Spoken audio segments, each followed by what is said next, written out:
Oke, Assalamualaikum warahmatullahi wabarakatuh. Salam sejahtera untuk kita semua. Di sini ada yang agak beda. Jadi ini bukan live, ini pre-recorded. Karena saya lagi schedule untuk vaksin COVID-19 yang kedua, dan itu jadwalnya antara hari Senin dengan hari Selasa. Jadi makanya kenapa saya persiapkan rekaman kuliah ini kalau misalnya nanti memang diperlukan. Jadi makanya kenapa ini ada bagian yang recorded, pre-recorded, tapi jangan khawatir karena kalian tetap bisa bertanya di sini. Karena apa? Saya tetap hadir di sini nanti lewat HP gitu ya. Nah, jadi ini apa? Di broadcast ini dari rumah, videonya di broadcast dari rumah saya, tapi saya juga bawa HP. Nanti saya tetap akan ikut join ke Jitsi meeting ini. Jadi kalau misalnya ada yang mau bertanya atau apa, bisa langsung saya tanggapi. Tapi kalau misalnya nanti ada satu dan lain hal, uh, bisa ditanyakan di fitur diskusi e-kampus. Jadi nanti saya bisa jawab gitu. Tapi either way, uh, saya akan menyediakan opti channel, banyak channel gitu ya. Oke, sekarang kita mulai aja kuliah hari ini. Oke, hari ini kita akan membahas mengenai inovasi keuangan fintech. Seperti biasa, sebelumnya kita akan lihat dulu dari apa yang sudah kita pelajari. Jadi di pertemuan sebelumnya kita membahas mengenai inovasi keuangan di dunia. Jadi pertama, kenapa inovasi keuangan berbeda dengan inovasi di sektor lain? Karena uh, yang pasti nggak perlu biaya yang signifikan. Jadi nggak perlu adanya riset atau lab sendiri, sehingga nggak perlu adanya paten. Dan memang nggak ada paten. Terus ada kategori inovasi keuangan, yaitu apa? Jadi inovasi keuangan kategorinya bisa karena ada perubahan dari sisi uh, supply, dari sisi penawaran, atau dari sisi apa, dalam hal ini yang sering itu adalah dari sisi teknologinya. Dulu belum memungkinkan, sekarang sudah dimungkinkan. Yang kedua dari sisi demand atau permintaan dari konsumen atau dari nasabahnya langsung. Yang ketiga untuk mengakali atau untuk mengakomodir peraturan yang belum ada. Jadi waktu itu kita kasih contohnya adalah si Genius BTPN. Dia ya dengan inovatif mengambil langkah duluan walaupun waktu itu belum ada peraturannya, membuka rekening full secara online, di mana nasabah benar-benar tidak perlu datang secara fisik, langsung bisa lewat tatap muka video call. Waktu itu peraturannya belum ada, dan ternyata akhirnya dari OJK melihat bahwa memang itu nggak ada masalah dan bisa diteruskan. Dan inovasi keuangan di dunia, waktu itu kita udah lihat detail dari banyak bank di situ kan. Ada Combank, ada Garanti BBVA, ada Meniga. Meniga ini sebenarnya bukan bank, tapi dia memberikan layanannya kepada banyak bank. Banco Santander, ada bank siapa gitu kan. Terus ada Swish. Swish ini juga apa ya? Join kerjasama dari 6 bank di Swedia. Terus berikutnya ada Vipps dari Norwegia, itu join atau kerjasama dari 100 bank. Kemudian ada inovasi dari Citibank, yaitu mengenai treasury untuk penggunaan AI-nya. Terus ada yang berikutnya adalah dari National Bank of Dubai. Dia bikin satu cabang yang futuristik yang kebagi 3 zone, dari zona 1, zona 2, zona 3. Di zona pertama itu cuma memperlihatkan teknologi yang sekarang sudah ada. Di zona kedua itu bagaimana kira-kira masa depan seperti apa. Dan zona ketiga adalah banking yang tanda kutip konvensional. Jadi bertemu langsung dengan orang, berdialog dengan investment bank atau wealth manager atau siapa. Berikutnya adalah penggunaan augmented reality, virtual reality, dan artificial intelligence. Ini yang AR itu waktu itu dipakai di Westpac. Kalau VR dipakai di Commerce Bank, dan AI dipakai di Citibank. Dan yang terakhir itu adalah yang agak unik, di mana di sini bukan bank ataupun fintech, tapi adalah uh, network provider. Dia bikin M-Pesa. Kenapa saya bilang unik? Karena sekarang faktanya si M-Pesa itu sudah menjadi network pembayaran yang volumenya terbesar di dunia. Walaupun nanti kita akan lihat ada yang lain yang sudah mendahului kalau dari segi besarnya angka volume dari si pembayaran tersebut. Kalau ini kuantitas dari pembayarannya masih lebih banyak M-Pesa. Tapi nanti kita akan bahas lebih detail siapa yang volumenya lebih besar dari M-Pesa ini. Oke, kita masuk ke kuliah hari ini. Pertama, ini cuman selingan aja. Kita lihat asal kata fintech. Fintech itu pertama kali siapa sih yang mengeluarkan kata fintech itu? Karena gini, kita ingat kan waktu itu si fintech ada fasenya, ada fase 1, fase 2, fase 3. Fase 1 dimulai dari 1866. Dulu udah ada tapi namanya bukan fintech. Kata fintech itu baru muncul tahun 72 oleh si orang yang namanya Bettinger, dan ini dia menggunakan kata fintech pada karya ilmiahnya yang berjudul Fintech, a series of 40 times shared model used at manufacturers Hanover Trust Company. Jadi di sini kata-kata itu baru benar-benar pertama kali keluar, mulai dipakai itu oleh si Bettinger tahun 72. Tapi kata fintech itu mulai populer tahun 90-an. Jadi waktu itu dipakai sebagai referensi untuk Financial Services Technology Consortium. Jadi proyek yang dimulai oleh Citibank untuk mengassist usaha-usaha untuk yang berhubungan dengan teknologi. Oke, itu cuman sambilan aja ya. Cuman biar kita misalnya ada yang wondering gitu nanya kan, fintech. Emang dulu yang tahun 1866 namanya fintech? Enggak gitu. Dulu ya belum, nggak tahu namanya apa, tapi kata fintech itu sendiri baru mulai dipakai oleh si Bettinger tahun 72, tapi mulai populer di kita-kita, mulai kedengeran itu tahun 90-an oleh si Citigroup. Oke. Nah, sekarang kita lihat nih. Fintech itu tipenya ada 3. Jadi yang pertama white label, yang kedua gold label, yang ketiga direct. Itu kayak gimana sih white label? White label itu jadi si fintechnya berada di belakang bank. Ini kita lihat yang tengah, yang pilar itu bank ya. Lambangnya bank. Jadi yang sebelah kiri yang kayak chip ada dolarnya itu adalah fintech. Jadi fintech memberikan layanan ke bank dan banknya memberikan layanan ke nasabah atau ke konsumen. Jadi konsumen itu cuma ngelihat banknya, dia nggak ngelihat di belakangnya itu siapa, fintechnya siapa. Contohnya ini siapa? Mediga yang tadi kayak kita udah bahas di pertemuan sebelumnya, MangoPay, Midtrans, sama IP88. Buktinya yang gampang apa?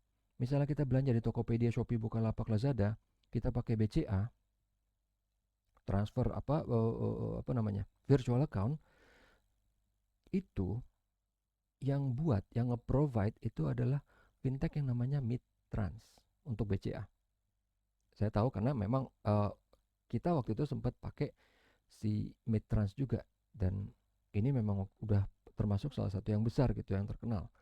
Jadi kenapa kalau orang biasa gitu nggak tahu kan, cuman taunya pakai BCA, padahal sebenarnya BCA itu dia bisa memberikan layanan kepada kalian, dalam hal ini untuk belanja di Tokopedia, Bukalapak, Shopee, Lazada, itu dia pakai jasanya fintech yang namanya Midtrans secara white label. Oke, itu tadi white label kan. Sekarang kita lihat yang berikutnya apa? Gold label. Kalau gold label ini kedudukannya sama nih. Fintech sama bank.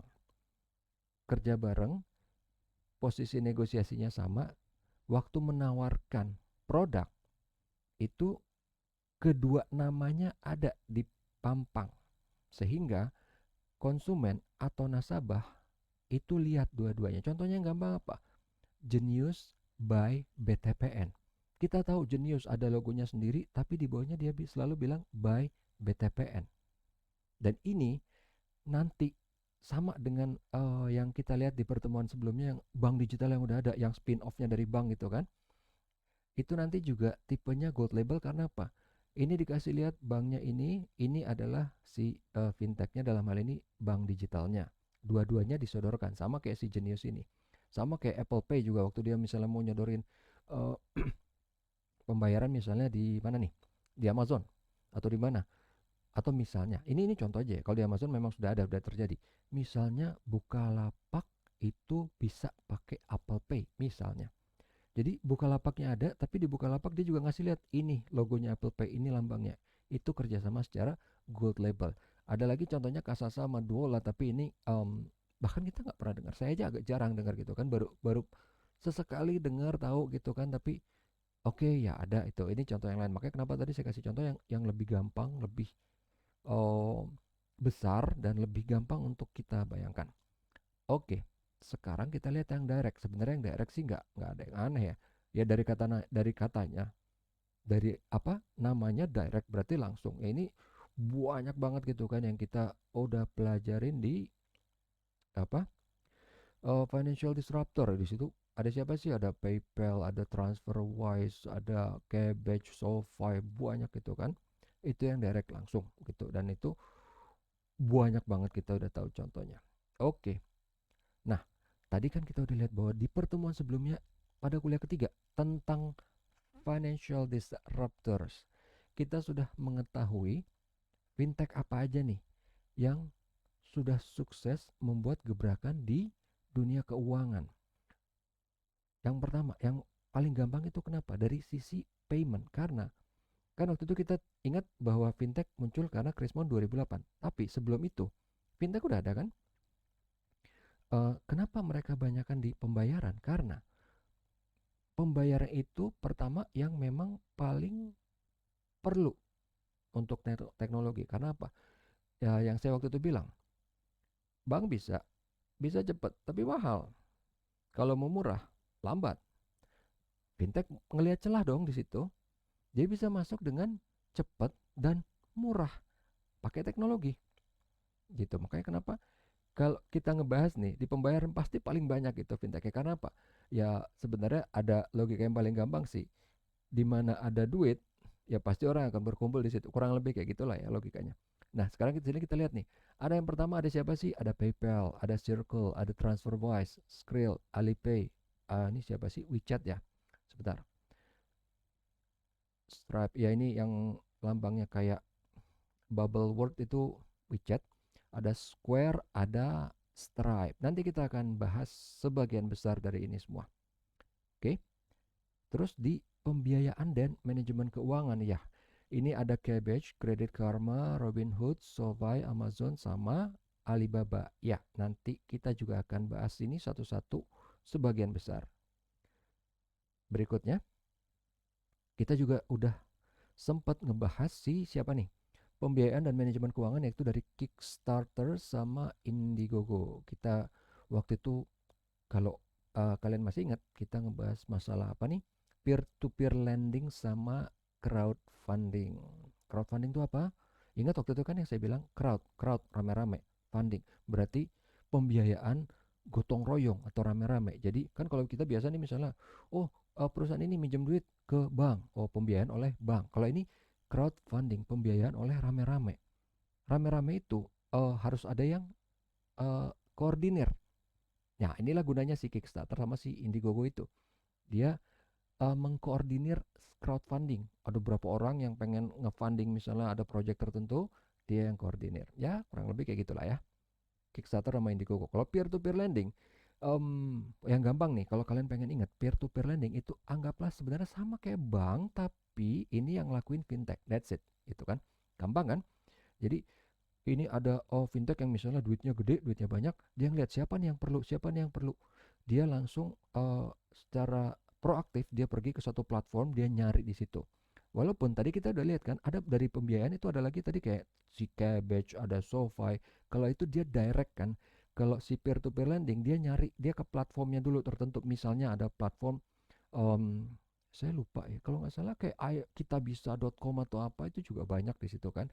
Jadi nggak cuma masalah um, apa produk yang untuk ditawarkan secara bisnis, tapi untuk apa eh, kegiatan kemanusiaan sumbangan itu juga banyak yang pakai untuk crowdfunding ini. Yaitu tadi yang apa kitabisa.com gitu ya. Oke, nah ini Neobank yang ya KM Revolut, Metrobank, Monzo, Tandem, N26 atau Bank. Om yang saya waktu itu udah pernah bilang, kita nggak bahas karena nggak masuk gitu. Jadi ngapain kita bahas? Kalaupun misalnya kita pengen tahu, oh ini kayak apa sih? Nggak menarik karena nggak masuk ke sini gitu loh.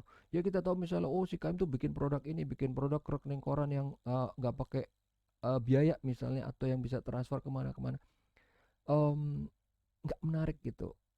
Nanti kalau misalnya nanti ada yang masuk ke sini, yang waktu itu saya bilang udah nih mungkin karena kan sekarang masih banyak bank digital yang proses untuk mendapatkan apa ya izin gitu kan dari OJK, tapi belum ada, jadi makanya kita belum bisa bahas lebih lanjut. Oke, yang berikutnya itu dari sisi apa asuransi kesehatan, yaitu dari si Oscar Health sama Zenefit. Nanti kita akan bahas juga yang fintech yang berhubungan dengan kesehatan ini secara detail. Oke. Ya, sekarang kita akan lihat yang pertama dari sisi apa pembayaran. Siapa? Si TransferWise. Jadi TransferWise ini fintech yang mengkhususkan ya. Dia mengkhususkan untuk cuman masalah transfer duit aja. Transfer duit. Jadi bukan untuk pembayaran apa-apa kayak PayPal atau kayak apa gitu, enggak.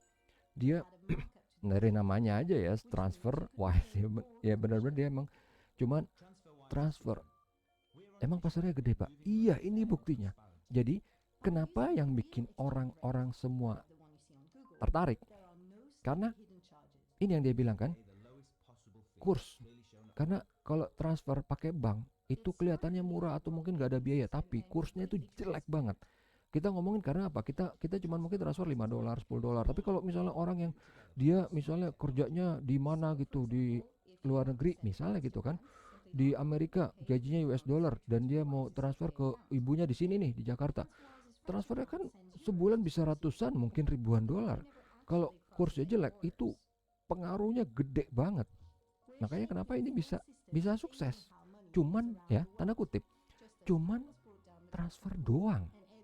Jadi dia uh, kerjaannya ngapa cuman benar-benar transfer, misal dari mata uang apa ke mata uang apa, dari negara apa ke negara apa. Jadi di sini dikasih lihat gitu kan, ini nasabahnya aja udah banyak banget, udah 1 juta yang ditransfer, sudah berapa tadi, 800 juta pound.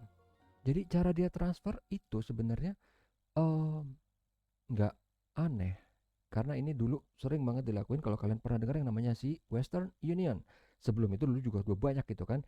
Tapi intinya gini, gimana cara dia transfer? Contoh yang paling gampang nih, misalnya ini kan contohnya tadi di videonya sebenarnya ada sih, ada orang mau transfer dari London ke Italia. Dari London mata uangnya apa? Pound. Mau transfer ke Italia euro, ya kan? Kurs yang dipakai yang mana? Kurs yang ada di Google. Tadi dia udah bilang kan, transparan. Caranya gimana? Cara kerjanya. Ini orang di London kan, dia datang, dia transfer. Ya sebenarnya tanda kutip datang itu ya lewat internet ya. Dia transfer, misalnya tadi ya, contoh aja yang gampang, 100 pound sterling ya, 100 pound sterling. Dia transfer. 100 pound sterling itu akan diterima oleh TransferWise cabang London. Udah nih, duitnya udah di situ. Dia terus kan orangnya mau bilang tolong ditransfer ke Italia dalam bentuk euro. Si TransferWise London dia akan menghubungi TransferWise Italia, bilang tolong keluarkan duit sejumlah sekian pakai kurs Google tadi ya. Jadi kan 100 pound, anggaplah ya yang gampang ya, 100 pound, kan pound itu lebih gede daripada euro dalam hal ini. 100 pound berarti anggaplah ini cuman kiasan aja ya, anggaplah 120 euro. Jadi dia menginstruksi TransferWise London ke TransferWise Italy, tolong transfer 120 euro ke si Anu. Duitnya nggak pindah. Duit yang 100 pound masuk ke TransferWise London, si TransferWise Italy dia mengeluarkan duit kurang lebih tadi 120 euro. Kayak gitu aja. basicnya ya. Makanya kenapa biayanya bisa lebih murah. Dia bilang apa? Seperlapannya. Kok bisa Pak? Murah banget. Iya, kita akan lihat di slide berikutnya kenapa dia bisa mencapai harga murah itu yang tadi katanya seperlapan dari bank. Jadi kenapa bisa? Karena dia tidak melewati koresponden bank. Koresponden bank apa sih Pak? Gitu kan?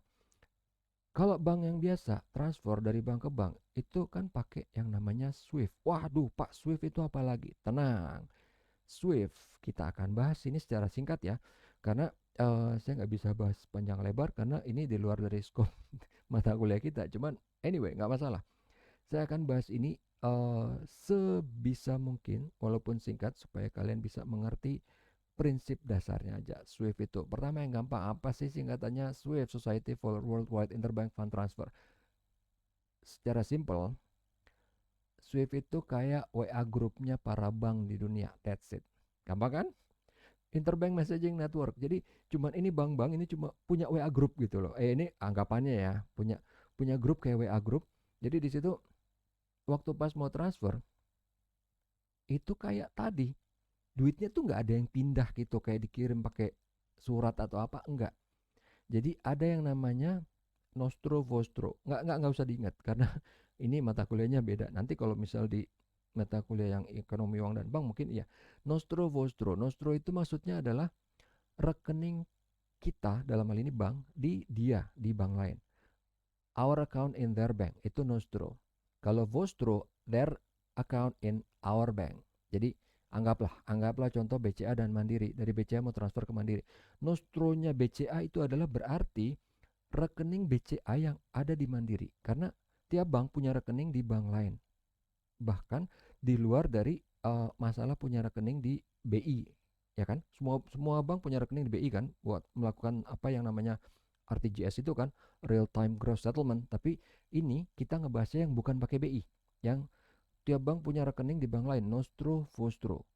Jadi nostro itu rekeningnya BCA di Mandiri, kalau vostro rekeningnya Mandiri di BCA. Kalau bingung nggak apa-apa, nggak usah nggak usah dipikirin. Itu cuman kita kita tahu aja, oh BCA punya rekening di Mandiri, Mandiri punya rekening di BCA, terserahlah namanya apa. Oke? Itu tadi SWIFT adalah WA grupnya para bank. Ya, sekarang cara kerjanya yang simpel aja ya. Nih, contoh misalnya ada orang mau transfer dari mana? Ini anggaplah ya, transfernya sama-sama Jakarta, tapi yang mau ditransfer adalah US dollar. 100 US dollar mau ditransfer ya. Ini dari kiri ke kanan ya. Kita nggak usah sebut nama orangnya siapa lah ya. Pokoknya yang dari kiri dia banknya Citibank, yang di kanan dia mau transfer ke orang yang banknya pakai HSBC. Dua-duanya di Jakarta. Yang mau transfer di Jakarta, Citibanknya di Jakarta, HSBC di Jakarta. Oke, transfer 100 dolar. Mekanismenya seperti apa? Pertama, ini orang datang ke Citibank dong, dia store 100 dolar. Oh, tolong transfer ke si Anu, 100 dolar. Rekeningnya di mana? Di HSBC. HSBC Jakarta. Apa yang terjadi? Citibank akan mengontak Citibank USA. Wah, kenapa Pak? Ngapain jauh-jauh, orang sama-sama di Jakarta? Karena SWIFT itu seperti itu. Kalau misalnya yang ditransfer mata uangnya apa nih? Dalam hal ini apa? US dollar. Dia harus dilarikan dulu ke negara induk di mana mata uang tersebut berasal. Jadi harus dilarikan ke US. Jadi harus akhirnya Citibank mengontak korespondennya dia, ya Citibank USA, untuk mengontak ke HSBC USA, koresponden banknya dari HSBC Jakarta, baru diteruskan ke HSBC Jakarta, baru kemudian diteruskan lagi ke orang yang bersangkutan. Jadi kita lihat di sini. Ini ada dua bank di tengah-tengah ini kan yang namanya koresponden bank. TransferWise nggak pakai ini koresponden bank. Dia benar-benar tetap pakai bank kan. Tapi dia nggak pakai dua ini tengah ini, makanya biayanya 1/8 itu masuk akal, nggak ada tipu-tipu, nggak ada magic di situ. Jadi kalau kita udah lihat kayak gini, oh ya wajar, memang benar, nggak masalah, dia bisa murah ya memang karena ini. Makanya di video tadi di iklannya dia bilang tetap pakai bank, tetap pakai bank. Tadi kan contohnya dari London ya, London ke Italia. Di London TransferWise London dia pakai bank di London. Terus nanti misalnya duitnya harus di apa namanya net off ya, kita bilangnya apa ya, reconcile deh ya, namanya reconcile. Itu nanti tetap pakai bank misalnya. Kan nggak tiap saat untuk yang kecil-kecil baru transfer 100 pound, terus si TransferWise London transfer 100 poundnya ke mana namanya, ke TransferWise Italia. Enggak, biasanya kan dikumpulin mungkin per hari, per minggu, per bulan atau apa biar lebih murah gitu kan. Kan kalau transfer ke bank itu kan apa, transfer pakai jasa bank itu kan kena biaya mahal kan, kecuali kalau misalnya dia pakai kayak kita ya, virtual account, kita nggak tahu. Tapi biasanya kayak gitu tuh di batching, di apa, dikumpulin sampai banyak baru ditransfer segelondongan biar lebih murah, biasanya kayak gitu. Tapi intinya TransferWise nggak pakai koresponden bank. Jadi kalau misalnya dia bilang 1/8, wajar. Ya, nggak ada yang aneh di situ. Nggak ada magic, nggak ada tipu-tipu, nggak. Jadi kalau kita udah lihat cara kerja yang normal, oh ya wajar kalau dia bisa 1/8 ya, nggak masalah. Oke, sekarang kita lihat yang berikutnya. Di Cina, cash itu udah no longer king, udah nggak ngaruh ya, bahasa yang gampangnya ya. Kenapa bisa kayak gitu? Karena nanti kita lihat ini, di Cina itu udah pakai apa? Nah, tanda kutip ya, fintech yang namanya Alipay. Karena ini udah ngetop banget di Cina dan Cina penduduknya banyak banget. Jadinya yang pakai udah berapa tadi? 622 juta orang. Dan tadi sampai berapa? 15,5 triliun. Ya bayangin aja ya. Walaupun yang pakai cuma orang Cina semua, orang penduduk Cina udah banyak banget. Karena sebagian besar penduduk Cina make, ini kita belum ngitung orang di luar lain ya, di tempat lain ya, di luar Cina itu enggak. Masih yang di dalam aja itu udah gede banget. Nanti kita lihat di sini faktanya apa? Si Anpay itu udah lebih gede daripada apa? Goldman Sachs. Ingat kan kita waktu zaman itu bahas Krismon, Goldman Sachs itu kan termasuk yang gede, walaupun nggak mati dia kan, nggak kayak si Lehman Brothers, tapi dia gede gitu kan. Ini si Ant Finance, si Alipay ini udah lebih gede daripada Goldman Sachs. Yang kita perlu ingat, Goldman Sachs itu udah lama banget, udah puluhan tahun adanya, ini baru. Dan si Alipay ini bisa dipakai bukan cuma buat yang receh, buat beli mobil bisa, buat beli makanan bisa, buat bayar listrik bisa, buat segala macam. Nih kita lihat di sini, dia bernilai 150 miliar dolar, lebih besar dari Goldman Sachs atau American Express. Dua-duanya udah tua, udah gede banget, udah lama. Kenapa dia bisa gede? Jadi dia itu bukan dari volume transaksi pembayaran, karena itu dia ngecharge-nya kecil banget. Jadi dia bisa gede dari apa? Dari pembiayaan. Kalau orang yang pengen minjem, jadi misalnya udah belanja nih kan di Alibaba gitu, dia misalnya pakai pinjaman atau apa. Nah dari situ, atau tadi yang kita tahu dari nawarin produk lain kayak asuransi atau apa. Di sini cuman masalahnya yang di komplain sama orang barat itu, wah ini tapi kan datanya mungkin apa, takutnya ini kan oleh apa, dipakai atau digunakan oleh pemerintah Cina. Ya memang, terus kenapa? Emang selama ini Google nggak make? Oh itu skandal yang di Amerika pemilu gimana? Sama aja. Jadi walaupun itu scary, menakutkan ya, that's the world we are currently living in. Memang kayak gitu. Ya kita pakai fiturnya Google gratis, kita pakai fiturnya Facebook gratis. Ya data kita mungkin dipakai sama dia. Supaya apa? Karena dia harus nyari duit dong buat menyediakan fitur gratis itu ke kita kan. Ya nggak ada yang aneh sih di situ sebenarnya.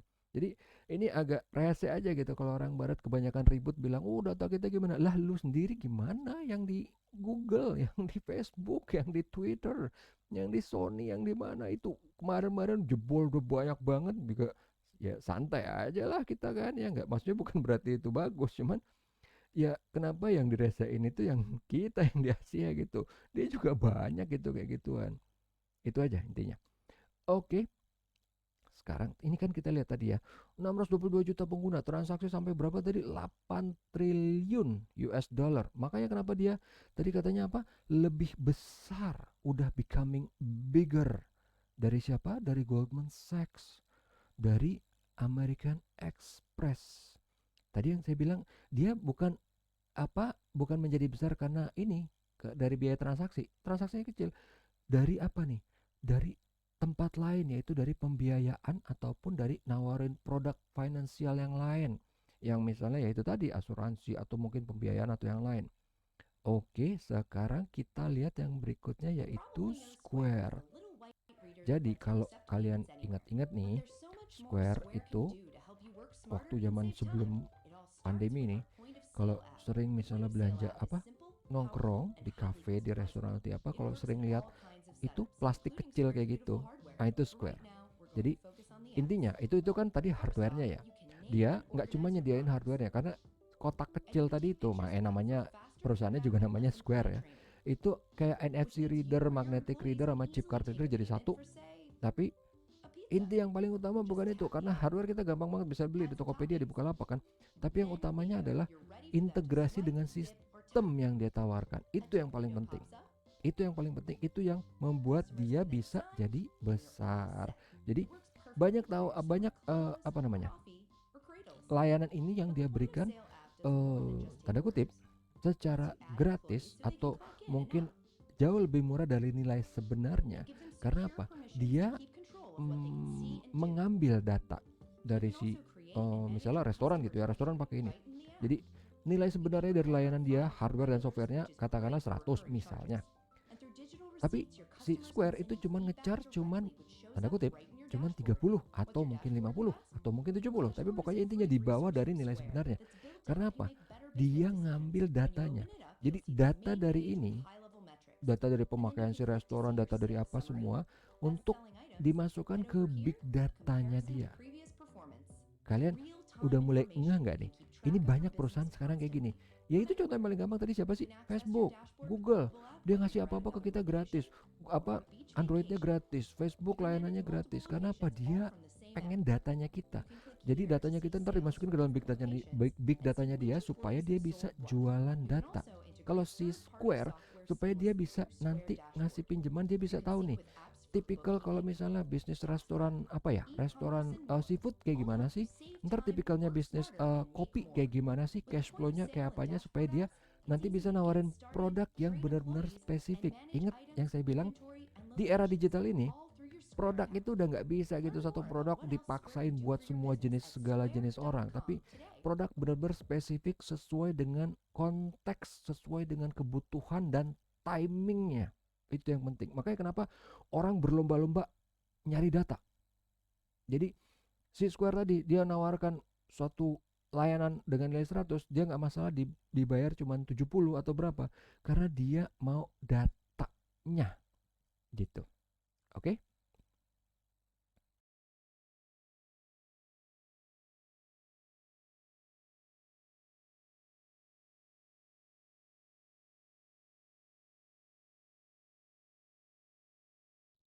Oke, tadi kita udah lihat Square. Apa itu Square? Simple but powerful point of sale system yang dia menawarkan integrasi antara hardware dengan sistem softwarenya.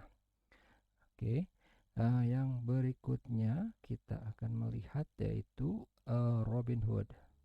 Jadi Robinhood ini adalah aplikasi untuk orang main saham secara retail.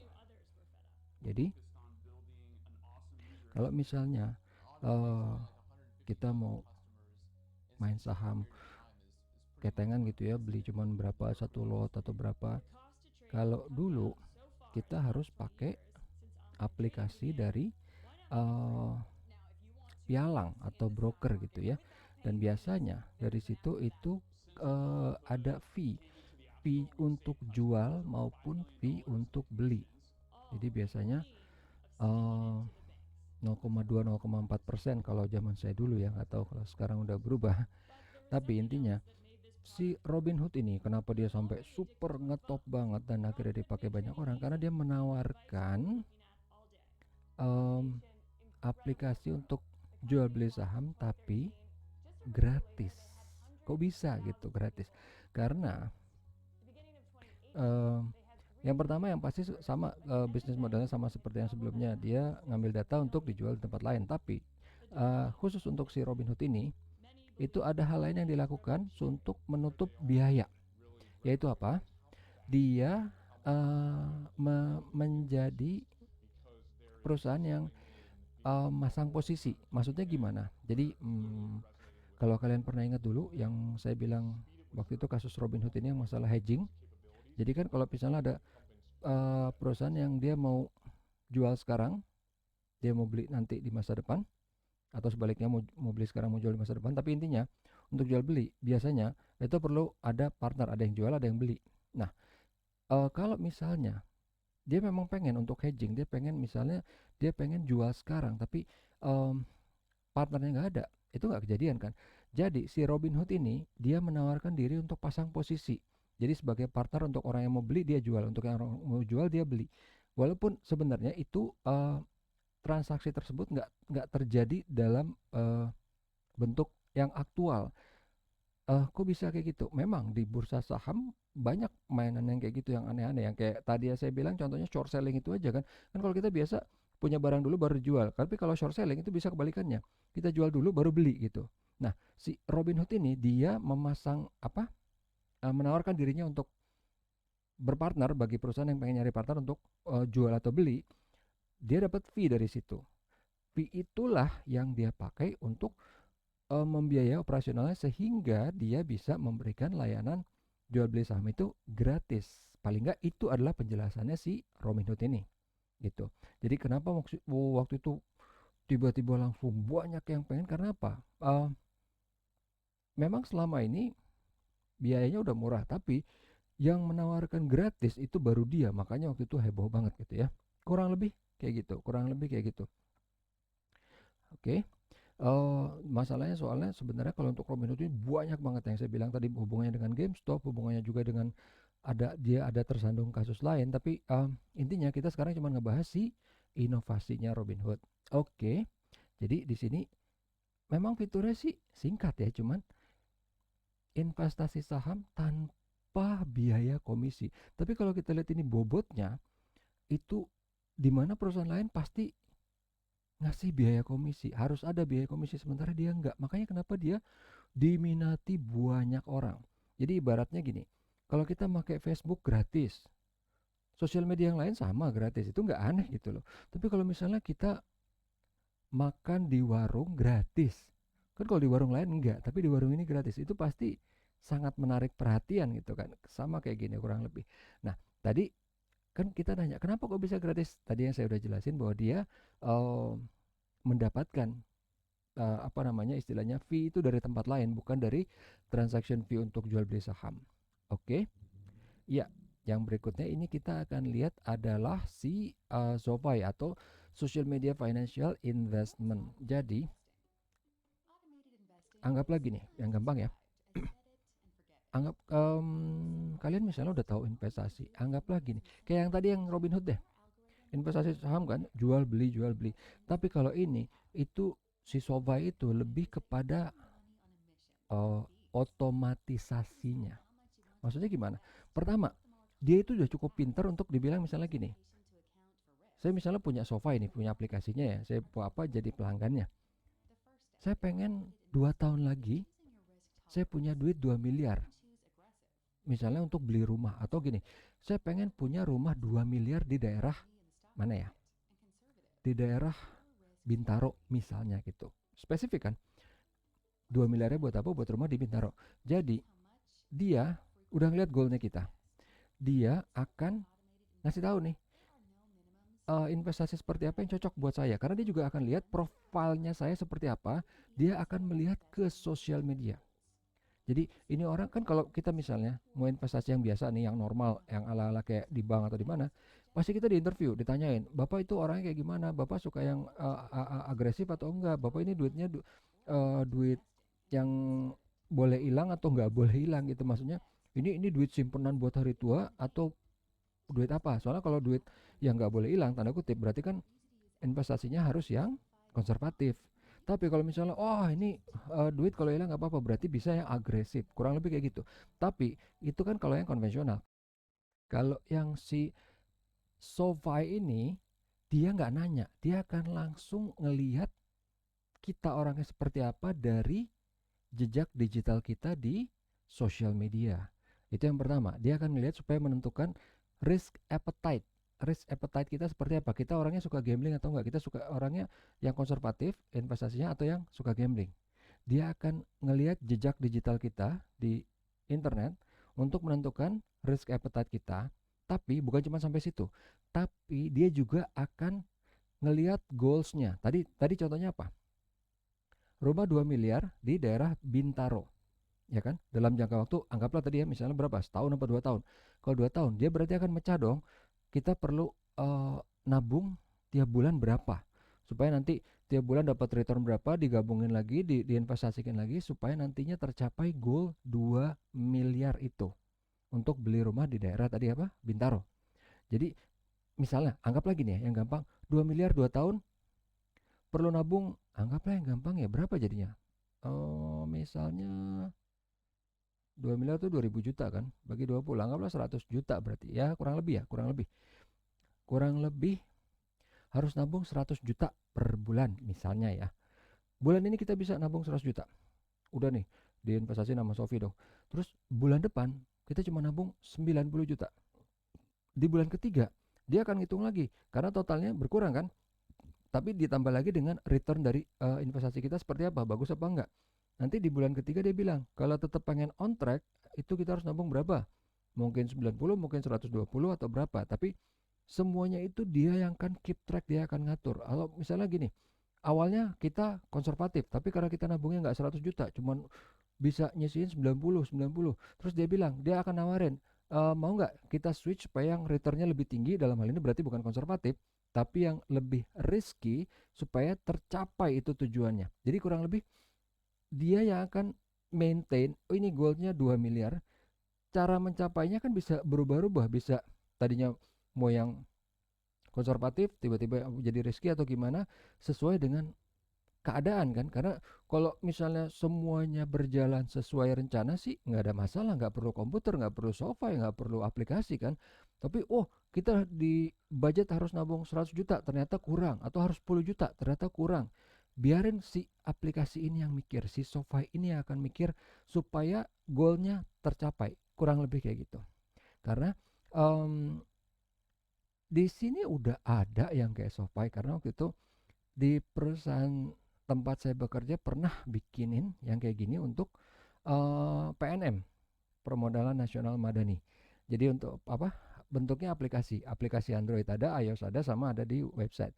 Jadi kita tinggal kasih goalnya apa, ya kita tinggal nanya gitu ke si orang ini, goalnya mau apa, mau seperti apa.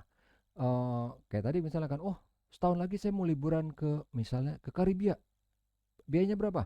Misalnya ya 100 juta. Oke, saya mau nabung berarti setahun 12 bulan ini sampai dapat 100 juta harus nabung berapa untuk tercapai tadi itu goalnya. Kurang lebih kayak gitulah. Oke. Jadi si aplikasi Sofa itu sebenarnya kalau cuma masalah goal setting itu di Excel ada. Kelebihannya dia itu adalah, pertama, dia nggak perlu nanya lagi ke kita risk appetite seperti apa, dia akan langsung ngelihat jejak digitalnya kita. Itu yang pertama.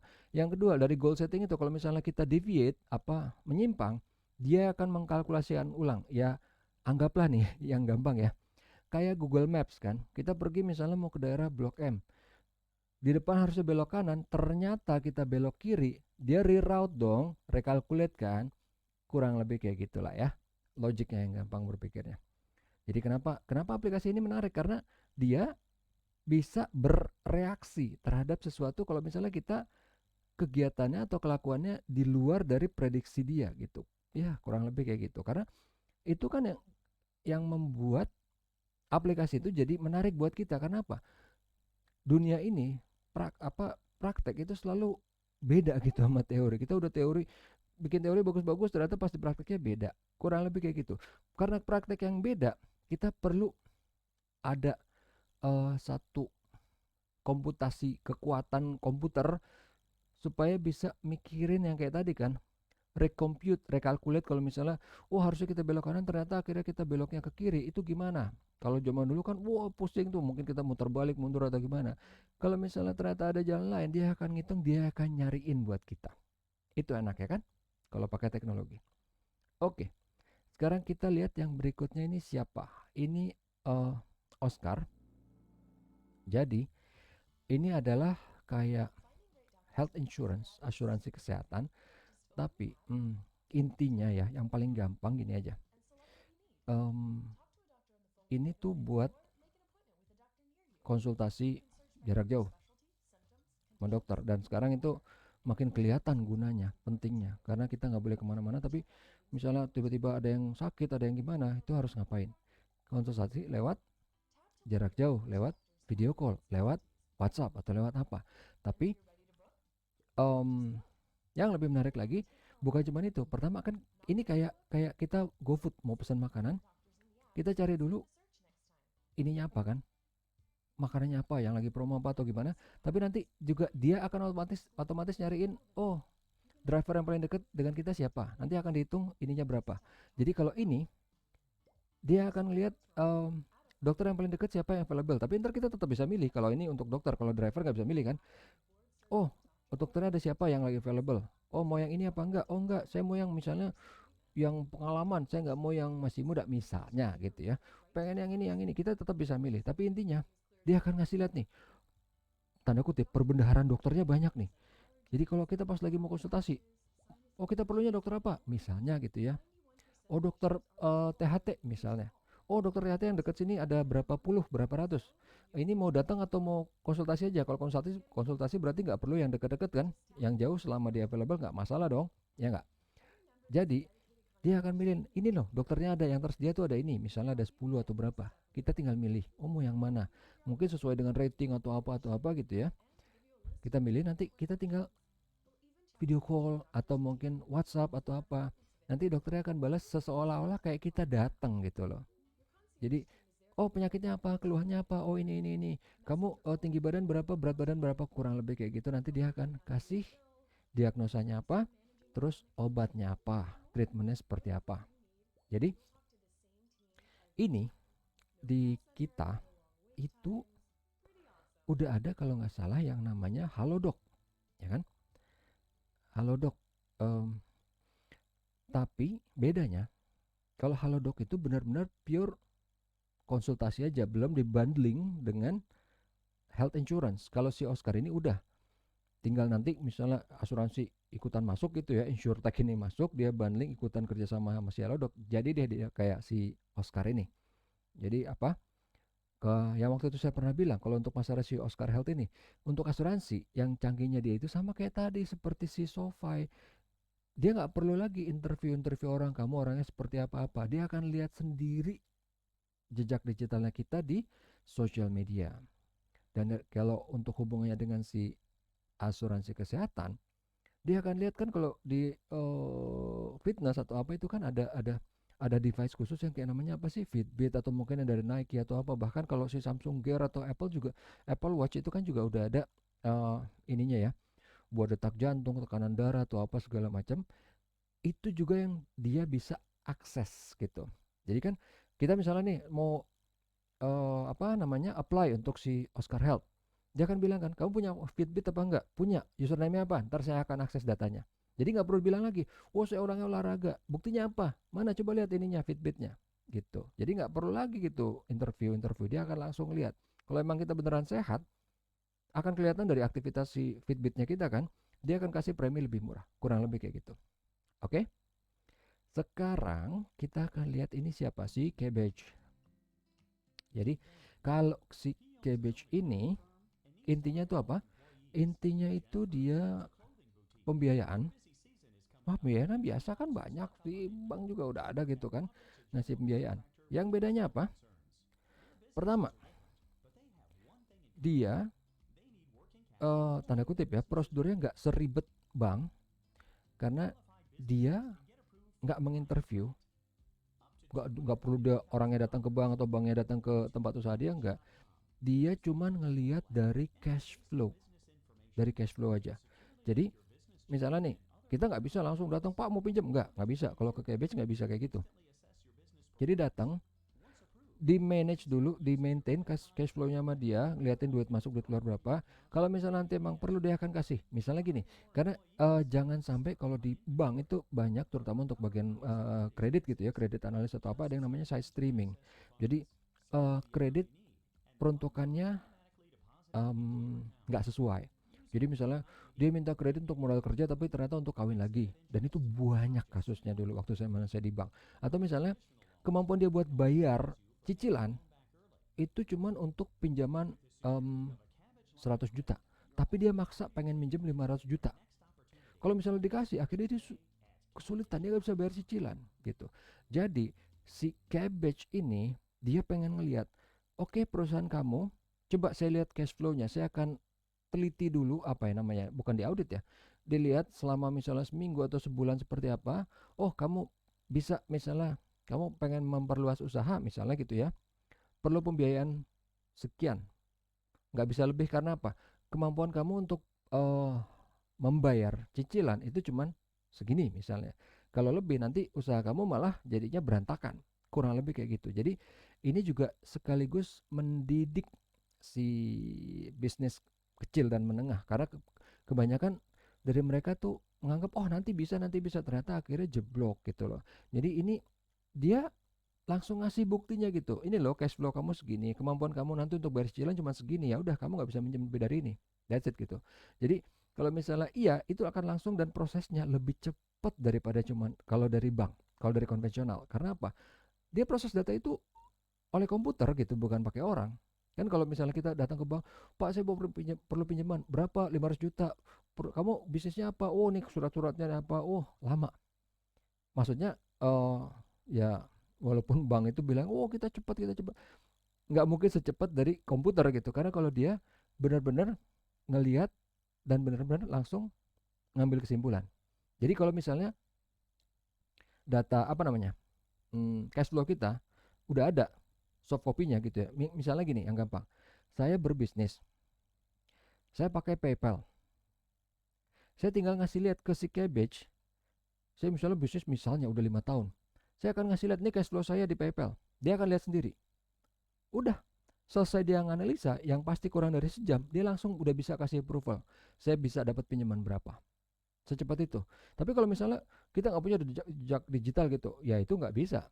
Karena kan dia nganalisa dari mana, dia cuma bisa nganalisa dari apa, data yang ada di internet gitu. Ya itu ada plus minusnya gitu. Tapi karena sekarang semua yang kita lakuin ada di internet, kayaknya nggak mungkin gitu kalau misalnya oh Pak saya nggak ada di internet. Walaupun mungkin kalau bisnis yang kecil banget iya, tapi kalau misalnya emang kita pengen memanfaatkan tanda kutip kecanggihannya si Cabbage, ya memang harus dari internet. Jadi dia akan karena dia ngeliat datanya langsung gitu, biar cepat, supaya nanti dapat kesimpulannya cepat, langsung dapat approval ataupun di rejectnya juga cepat langsung gitu loh. Jadi kalau misalnya saya pengen pinjam 500 juta, di reject, oh enggak, kamu cuma bisa dapat pinjaman 100 karena kemampuan kamu dari cash flow, kamu cuma mampu untuk bayar cicilan untuk pinjaman 100 juta gitu loh. Oke? Iya, itu tadi dari si Cabbage. Kalau di sini kita lihat Cabbage itu dia pinjaman instan. Tadi kan saya bilang instan sampai berapa? 250.000 US. Ya, anggaplah 2,5 miliar lebih lah ya, lebih dikit ya. Mungkin 3 miliar. Bayangin, karena cuman dengan menganalisa cash flow udah langsung dapat. Karena dia ngelihat dari big data pakai AI, dia langsung lihat, oh kalau yang segini bisnis ini biasanya seperti apa. Kurang lebih kayak gitu ya. Jadi dan yang paling penting nih dari si fintech ini, rata-rata mereka nggak ada biaya bulanan karena mereka nggak punya overhead cost kan. Mereka mungkin ya itu tadi, kantornya cuma satu, nggak ada banyak cabang, nggak ada banyak staff, nggak ada overhead cost. Jadi kalau misalnya pinjaman yang kita pakai itu yang kita bayar, nggak ada biaya bunga, biaya lain, biaya apa, kayak biaya iuran tahunan, iuran bulanan kayak gitu nggak ada. Dan yang lebih penting lagi apa, dia nggak ada denda kalau kita pengen ngelunasin lebih cepat, karena asset liabilities manajemennya itu beda dengan di bank. Kalau dia misalnya pinjaman, dia senang kalau pinjaman bisa balik. Kalau di bank kan nggak. Misalnya orang minjam 5 tahun, baru setahun pengen dibalikin, bank nggak senang. Makanya dikasih denda. Kalau misalnya orang minjam 5 tahun, baru 2 tahun pengen dibalikin, bank nggak senang itu. Makanya dikasih denda. Nggak boleh minjam minjam 5 tahun baru terus dibalikinnya lebih cepat, Bank tuh nggak mau. Karena sama bank itu udah ada, oh ini udah dianggarkan duit ini 5 tahun untuk ke sana dengan bunga segini. Dia udah proyeksikan tuh dapat bunganya berapa, dapat ininya berapa. Kalau misalnya ntar balik, itu proyeksi dia jadi ngaco semua. Kurang lebih kayak gitulah ya. Tapi kalau di si fintech rata-rata itu mereka seneng kalau misalnya oke bisa balikin cepat. Karena apa? Mereka overhead cost-nya perhitungannya semuanya beda sama bank. Ya itu tadi kan saya bilang yang dari dulu apa, bank punya cabang banyak, punya apa, staffnya harus kayak gimana, direkturnya baju mewah apa segala macam. Itu yang membuat jadi overhead cost-nya tinggi gitu. Kalau si fintech biasanya kan, eh, seperti contohnya Cabbage ini, dia cuman bilang, oke, kamu cuman bayar apa yang kamu pakai. Terus kalau misalnya mau ngembaliin lebih cepat, nggak ada denda gitu, karena emang nggak ada overhead cost-nya. Kalau di bank, bank akan bilang, oh enggak, kita perlu karena kita ada cost bla bla bla bla bla bla segala macam. Itu loh bedanya. Makanya saya bilang, kalau ingat waktu itu di pertemuan yang sebelumnya, kalau bank memang pengen ngadepin fintech ini, ya dia harus kayak gini, menghilangkan overhead cost itu. Dengan cara apa? Yaitu tadi ya waktu itu apa kan, zaman digital ini bahwa, cabang udah nggak relevan. Ya jadi biaya-biaya yang nggak relevan itu yang dipangkas. Oke, itu si Cabbage. Sekarang kita lihat ini yang sebenarnya nggak terlalu serius banget ya, tapi ini cukup penting. Jadi ini apa sih? Ini tanda kutip, ini cuman gamification dari credit scoring. Jadi ini dia nggak nyediain pinjaman atau apa enggak. Dia cuman bikin credit scoring itu kayak main game. Jadi misalnya pas awal dia akan ngeliat kan, oh kamu, kerja di mana, punya gaji berapa, bla bla bla apa gitu kan, dari sosial media dia lihat. Terus nanti dia akan bilang, oh credit scoring kamu sekian. Itu bukan sesuatu yang aktual ya, tapi cuman kurang lebih perkiraan kredit scoring kamu sekian. Kenapa kredit scoring ini penting? Karena kalau di luar ini kan contohnya ya, orang itu kalau misalnya mau apa, nyewa apartemen, mau beli rumah atau apa, pinjam loan segala macam, itu kan dilihat dari kredit scoring.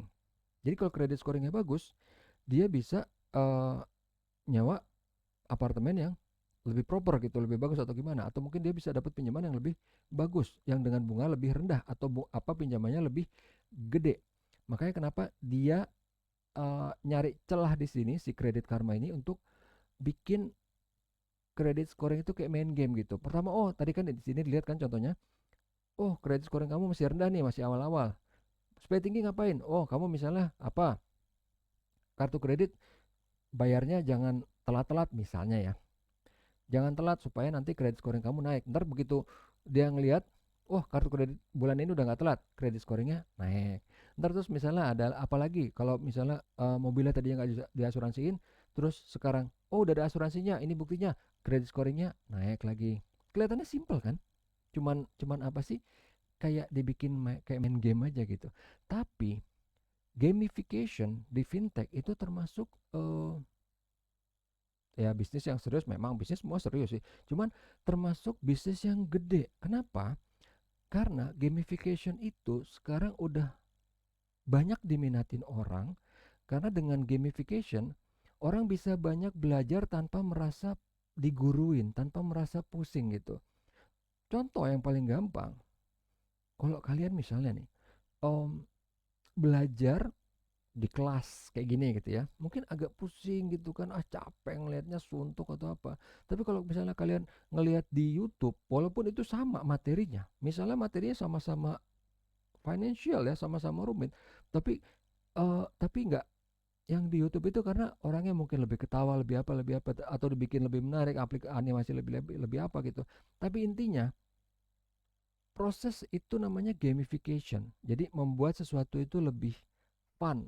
Nah, itu ada ilmunya sendiri. Dan ini ada buktinya bahwa memang itu adalah bisnis yang bagus gitu. Yang membuat orang, karena orang zaman sekarang udah makin stres gitu. Kalau dia cuman mau dikasih tahu, oh kredit score segini segini, orang nggak terlalu menarik gitu. Karena dari zaman dulu orang udah tahu, udah banyak itu yang namanya credit scoring. Di bank pun juga udah tahu. Jadi kalau misalnya kita nasabah bank tertentu, kita tinggal nanya credit scoring kita berapa gitu loh. Atau kita tinggal tawarin aja, saya mau pinjam, uh, loan dong, loan buat rumah misalnya, atau buat, mobil, buat motor. Otomatis dia akan ngitungin credit scoringnya si bank itu. Tapi Itu nggak menarik itu. Yang menarik itu adalah ini yang gamification ini. Walaupun sekali lagi ini bukan sesuatu yang akurat banget karena apa? Penghitungan kredit scoring itu tiap bank, tiap badan usaha itu bisa beda-beda. Tiap institusi bisa beda-beda. Makanya kenapa ini berkali-kali dia bilang itu cuman indikator, bukan sesuatu yang akurat banget. Jadi bukan berarti, makanya kenapa sini kan ada tulisannya kan, bahwa kredit scoring itu mungkin, kredit score yang kita kasih mungkin berbeda. Tapi intinya kalau misalnya tadi mobil kita nggak diasuransiin, terus diasuransiin, pasti, memang pasti bahwa kredit scoring kita akan menjadi lebih baik. Tapi nilainya berapa? Nah, itu yang bisa beda-beda. Mungkin di kredit Karma naik kredit scoring membaik 50 poin, tapi kalau misalnya dari bank Mandiri misalnya cuma 30 poin, BCA 40 poin. Tapi intinya kalau naik benar pasti naik, cuman tinggal masalah angkanya aja. Tapi itu yang sering dikomplain orang. Oh, katanya si Kredit Karma, kredit scoring saya udah sekian, kok sih ditolak sih minjem duit di bank? Ya memang karena ini nggak bisa dianggap kayak alat ukur yang akurat gitu. Ini cuman cuman pengen ini aja gitu, mendidik mendidik si masyarakat atau pelanggan atau konsumennya dia. Nih loh, kredit scoring kamu kalau mau disempurnain gimana caranya? Bukan berarti angka yang dia kasih itu super akurat gitu, enggak. Oke? Sekarang, tadi kan kita udah lihat ya bahwa si ini adalah gamification supaya orang awam bisa menyempurnakan kredit scoringnya. Oke? Nah, sekarang kita lihat ini fintech yang berikutnya. Itu yang namanya Stripe. Kalau saya nggak salah waktu itu saya udah pernah bilang yang masalah, oh PayPal dulu adalah financial disruptor, tapi kemudian sekarang adalah merupakan perusahaan yang layak untuk di-disrupt. Dan terus saya sempat ngomong, wah pesaing dia yang terutama itu adalah bukan pesaing, yang mampu bersaing dengan PayPal itu adalah si Stripe ini. Kenapa? Kenapa dia bilang kayak gitu? Sekarang gini, kita lihat dari sini aja. Ini pinter dia. Dia udah tahu PayPal tuh gede. Ada di mana-mana. Di 200 negara dalam hal ini. Dia nggak ngikutin caranya PayPal. PayPal ada 25 mata uang di 200 negara. Dia kebalikannya. Dia ngebanyakin mata uang walaupun negaranya cuma di 25 plus. Karena dia tahu percuma kalau dia bikin negara banyak juga ada PayPal di mana-mana. Dia bikin cuma di 25 negara tapi dengan currency yang jauh lebih banyak. Jadi currency yang aneh-aneh mungkin dia punya tapi di PayPal nggak ada. PayPal cuma currency yang gede-gede aja gitu. Jadi makanya kenapa dia pilih cara mainnya yang beda. Tapi bukan ini yang sebenarnya yang membuat dia layak bertarung dengan PayPal. Ini agak lebih masalah teknis ya. Jadi saya kasih bahasa yang awamnya, kurang lebih gini. Semua fitur yang ada di PayPal itu di Stripe ada. Bukan cuma itunya, tapi kalau di PayPal itu kebanyakan data itu ditahan sama dia. Jadi kalau misalnya kita udah jadi pelanggan PayPal, terus misalnya kita mau pindah ganti ke fintech yang lain buat pembayaran, itu data kita nggak bisa dipindahin dari PayPal, ditahan sama dia. Di Stripe nggak kayak gitu. Data misalnya kita udah pakai Stripe, kita terus pengen pindah pakai yang lain, itu sama dia dikasih datanya. Nih kalau mau pindah dikasih. Jadi si Stripe ini pengen ngasih pesan bahwa gue pede banget sama servis gue, jadi kemungkinan besar kamu nggak bakal pindah. Kalaupun pindah, nih fair-fairan data kita kasih. Jadi message itu yang dia mau sampaikan dan itu berhasil, gongnya kedengeran. Jadi tadinya Stripe ini masih kecil, akhirnya Stripe ini banyak menarik perhatian. Pertama dari siapa? Dari Peter Thiel. Ingat nggak Peter Thiel siapa? Peter Thiel termasuk salah satu pendirinya PayPal juga. Selain dari Elon Musk itu kan PayPal terdiri dari dua company dulu kan, gabung jadi satu. Peter Thiel. Jadi Stripe ini itu didanain sama siapa? Sama orang dari PayPal juga, namanya Peter Thiel. Kemudian siapa lagi? Stripe ini ternyata juga didanai oleh Visa, networknya kartu kredit. Dan Stripe ini juga didanai oleh Microsoft, oleh si apa? Bukan Wozniak ya, Paul Allen. Sama Paul Allen, orang keduanya di Microsoft selain si Bill Gates, sama si Paul Allen. Dan bukan itu lagi. Stripe juga didanai oleh siapa? Oleh Google. Karena mereka-mereka ini, mereka kenapa pengen invest? Karena kalau misalnya mereka udah tertarik nih mau terjun ke payment. Kalau mereka ke PayPal kegedean, kemahalan. Stripe aja yang murah, investnya nggak perlu gede-gede banget bagi mereka.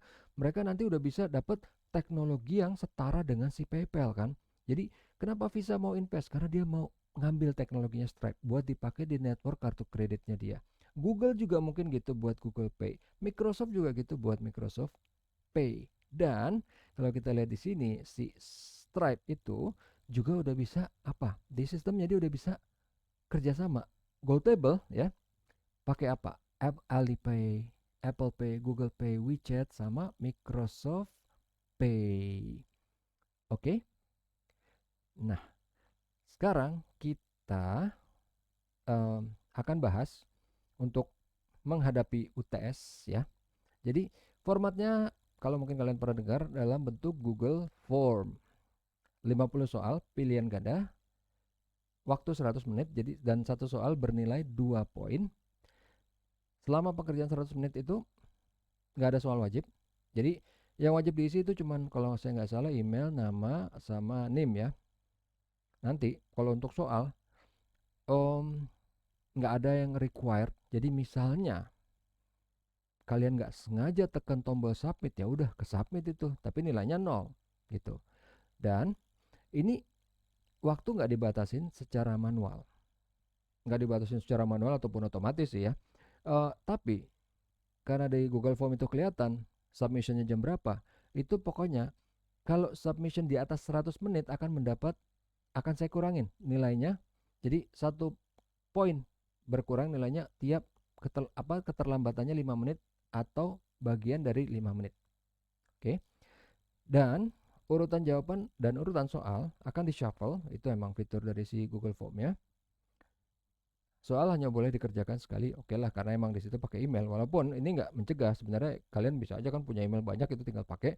Tapi itu kan sebenarnya kelihatan. Nantinya ya email yang dipakai ya cuman email yang memang biasa kalian pakai untuk di IBS gitu kan. Jadi kan nanti kan emailnya kelihatan oleh saya. Kalau misalnya kalian pakai email aneh-aneh, saya kan nggak tahu itu siapa kan. Ya itu saya nggak masukin nilainya.